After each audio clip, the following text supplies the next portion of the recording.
The Threat Analysis Division was created to deal with threats to the federal judiciary and also to track individuals and groups that posed a threat to the federal judiciary.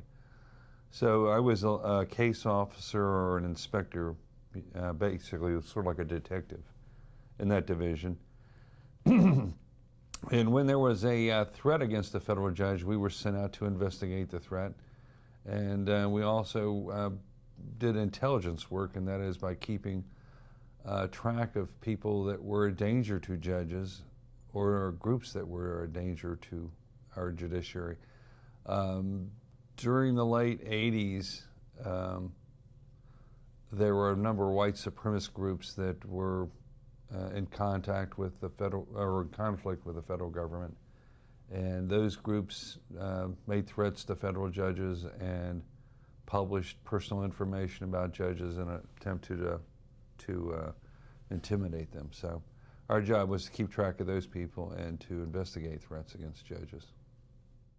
During the period I was in threat analysis, there were a number of, one Judge Vance, he was on the appellate court in Atlanta, I believe. He was killed in his home in Alabama. And this was a time of very heightened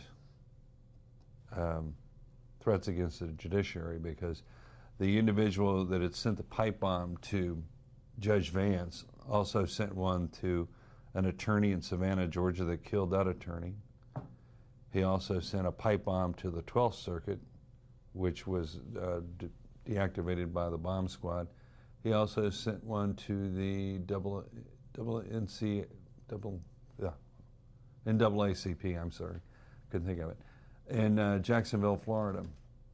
And these were meant to, they were your typical pipe bombs with nails wrapped around them and explosives inside.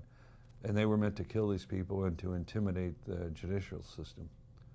And the guy who did this was a gentleman by the name of Leroy Moody, who was later convicted in federal court.